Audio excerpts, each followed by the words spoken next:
కొండపోచమ్మ సాగర్ నుంచి గ్రావిటీ ద్వారా నీళ్లు తీసుకునే అవకాశం ఉన్నప్పుడు ఎందుకు పెంచుతున్నారు? ఏ కారణం చేత పెంచారు? మల్లన్న సాగర్ ఎందుకు మార్చారు సోర్సు? ఏం అవసరం వచ్చింది? ప్రభుత్వం సమాధానం చెప్పాలని మేము డిమాండ్ చేస్తున్నాం. మొన్న మీరు ఉత్తమ్ కుమార్ రెడ్డి గారి మాటలు విన్నారు శాసనసభలో. 35,000 కోట్లతో అయిపోయే ప్రాణహిత చేవెలను పక్కన పెట్టి మీరు 87,000 కోట్లు చేసినారు దీన్ని అని మాట్లాడినారు ఉత్తమ్ కుమార్ రెడ్డి గారు. నేను అడుగుతా ఉన్నా ఈ ప్రభుత్వాన్ని, అసలు మీకు సోయి ఉందా, అవగాహన ఉందా నేను అడుగుతా ఉన్నా. ఎందుకంటే మనందరికీ తెలుసు కాళేశ్వరం ప్రాజెక్టులో ఏమేమి పెట్టినాము. కాళేశ్వరం ప్రాజెక్టులో మీరు ప్రాణహితాలో ఎన్నడూ కూడా స్టోరేజ్ పెట్టలేదు. 14 టీఎంసీల స్టోరేజ్ పెట్టినారు మీరు.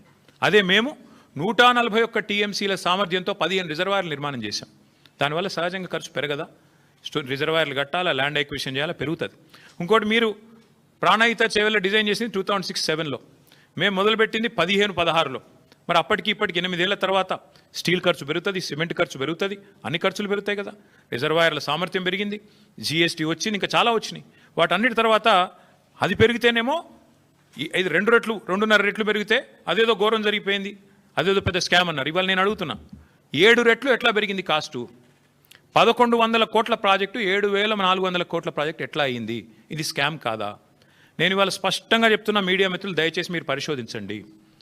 వాస్తవం ఏంటి అంటే 1,50,000 కోట్ల మూసి బ్యూటిఫికేషన్ అని చెప్పి ముఖ్యమంత్రి గారు ప్రకటించగానే మేము అడ్డుపడ్డాం. హైదరాబాద్ ప్రజలు అడ్డుపడ్డారు, నిలదీసినారు.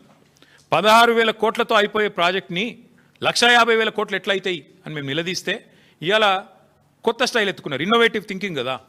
ఇన్నోవేటివ్ థింకింగ్లో భాగంగా ఏం చేసినారంటే స్కామ్ను కూడా ఇన్స్టాల్మెంట్లలో చేస్తున్నారు. 1,50,000 కోట్లు ఒకటేసారి టెండర్లు పిలిస్తే ఎందుకు ఇంత అయింది అంటే జవాబు లేదు. అందుకే విడతల వారి దోపిడీ.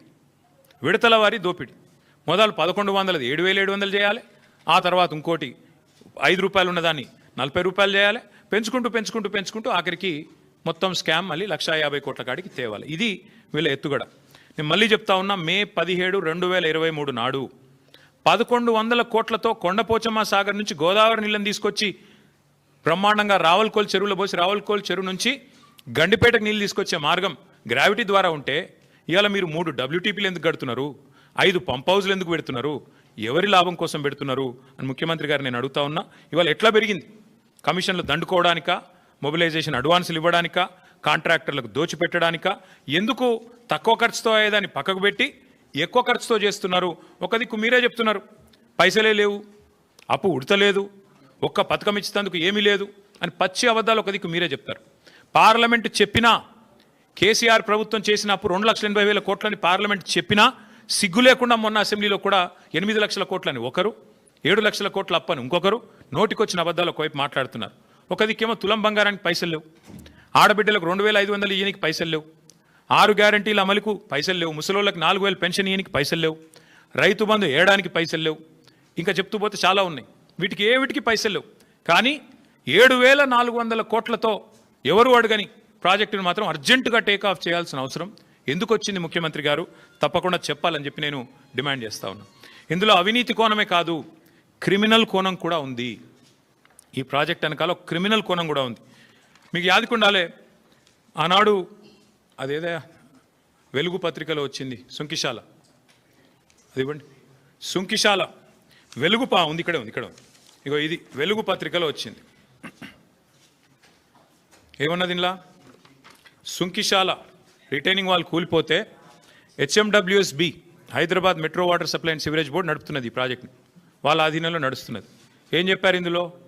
ఈ కాంట్రాక్టర్ ఎవరైతే ఉన్నారో ఆయన అర్జెంటుగా బ్లాక్ లిస్ట్ చేయండి, పక్కన పెట్టండి అని HMWSB మరి రిపోర్ట్ ఇచ్చింది అని వెలుగు పత్రిక, V6 వెలుగు సంస్థ వారిచ్చిన పత్రికా కథనం ఇది.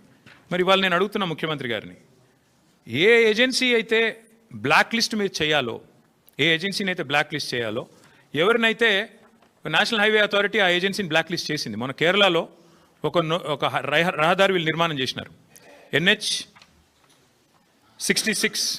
అక్కడ ఒక స్లోప్ ప్రొటెక్షన్ వాల్ కొలాప్స్ అయింది, వీళ్ళు కట్టిందే, సేమ్ ఇదే కంపెనీ కట్టింది. నేషనల్ హైవే అథారిటీ వాళ్ళు, కేంద్ర ప్రభుత్వం వాళ్ళేమో వాళ్ళని బ్లాక్ లిస్ట్ చేసినారు, డీబార్ చేసినారు. మరి మీరెందుకు చేస్తలేరు?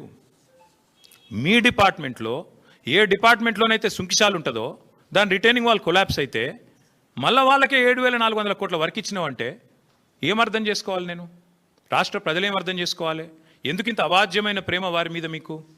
ఇదే సంస్థను కదా మీరు ఈస్ట్ ఇండియా కంపెనీ అని హుంకరించింది, గర్జించింది మీరే కదా. ఈస్ట్ ఇండియా కంపెనీ ఈరోజు బెస్ట్ ఇండియా కంపెనీ ఎట్లయింది, నీకు బెస్ట్ ఫ్రెండ్ ఎట్లయింది చెప్పాలా రేవంత్ రెడ్డి గారు. నాకు తెలిసి ఇప్పుడు నేను ఈ మాట మాట్లాడినాక కొన్ని టీవీలు లైవ్ కట్ అవుతాయి, కొంతమంది రేపు రాయరు, నాకు తెలుసు. అది పర్వాలేదు, మీకు రాసే ఇది లేక మీకు ఉండకపోవచ్చు, మీకు ఇబ్బందులు ఉండొచ్చు. కానీ నేను స్పష్టంగా చెప్తా ఉన్నా, ఇవాళ సోషల్ మీడియా ఉంది, ప్రజలు చూస్తారు, తెలుసుకుంటారు. మీకుండే ఇబ్బందులు సోషల్ మీడియాలో ఉండవు. ఎందుకంటే ఇవాళ ప్రతి ఒక్కరు మీడియా చాలా పవర్ఫుల్గా మారిపోయింది. కాబట్టి నేను అడుగుతా ఉన్నా, నీ సొంత నియోజకవర్గం కొడంగల్లో లిఫ్ట్ ఇరిగేషన్ ప్రాజెక్టులు అదే బ్లాక్ లిస్ట్ చేయాల్సిన ఏజెన్సీకి ఇస్తావు. 1100ను 7,400 కోట్లు చేసి ఎక్కడ నీ సంస్థనే ఇచ్చింది కదా, నువ్వే కదా మున్సిపల్ మినిస్టరు. మున్సిపల్ మినిస్టర్ కిందే ఉంటుంది కదా హెచ్ఎండబ్ల్యూఎస్ఎస్బి. మరి అదే Hyderabad metro water supply sewerage బోర్డులో కుప్పకూలిపోతే సుంకిశాల వాళ్ళ మీద చర్యలు తీసుకోకపోగా, వాళ్ళని పనిష్ చేయకపోగా రివార్డు ఇస్తావా? కొడంగల్ ప్రాజెక్టు వాళ్ళకే ఇస్తావు, వాళ్ళకును ఇంకొక ఆయన ఎవరు మంత్రి పొంగులేటి శ్రీనివాసరెడ్డి గారికి ఇస్తావు. ఇద్దరు కలిపి 4,000 కోట్ల వరకు కొడంగల్ లిఫ్ట్ ఇరిగేషన్. ఇంకో దిక్కేమో ఇవాళ మళ్ళీ 7,400 కోట్ల వరకు మళ్ళీ అదే సంస్థకి. ఎవరైతే సుంకిశాల కూలిపోవడానికి కారకులో వారికే ఇస్తున్నారు. మరి కేంద్ర ప్రభుత్వానికి లేని మొహమాటం మీకెందుకున్నది? కేంద్ర ప్రభుత్వం బార్ చేసింది వాళ్ళని, ఎన్హెచ్లో మీరు పాల్గొనవద్దు అని చెప్పి వాళ్ళని బ్లాక్ చేసింది. మీరెందుకు చేస్తలేరు? ఇది క్రిమినల్ కుట్ర కాదా? ఖచ్చితంగా నేను అంటా ఉన్నా, ఇది దోపిడీ తప్ప ఇంకోటి కాదు. కాంట్రాక్టర్లతో కుమ్మక్కై 1,000 కోట్లు కొల్లగొట్టడానికి ఢిల్లీకి ముడుపులు పంపి సీటు కాపాడుకోవడానికి చేస్తున్న ప్రయత్నం తప్ప ఏమీ లేదని చెప్పి మళ్ళొకసారి నేను చెప్తా ఉన్నా. అట్లాగే ఎప్పుడో 20 ఏళ్ల కింద పేపర్కి పరిమితం అయిపోయిన ప్రాణహిత చేవెళ్లలోనేమో అది దాన్ని మేము రిజర్వాయర్లు యాడ్ చేసి బ్రహ్మాండంగా దానిలో తెలంగాణను రీడిజైన్ చేసి సస్యశ్యామలం చేస్తే అది స్కామ్ అట. మరి ఇక్కడ ఎందుకోసం తక్కువ ఖర్చుతోనే అయిపోయేదాన్ని పెంచితే స్కామ్ ఇట్లా కాదు ముఖ్యమంత్రి గారు చెప్పాలి. 1,100 కోట్లు 7,500 కోట్లు ఎట్లా పెరిగింది చెప్పాలి. ఇంకొక మాట కూడా చెప్పి నేను ముగిస్తాను.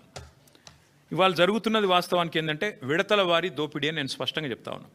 ఒకేసారి 1,50,000 కోట్లు కాకుండా ముందు 7,400, ఆ తర్వాత నెక్స్ట్ ఇన్స్టాల్మెంట్లో మరొక 10,000, ఆ తర్వాత ఇంకో 20,000, ఈ పద్ధతుల్లో మూసీలో కూడా ముఖ్యమంత్రి గారు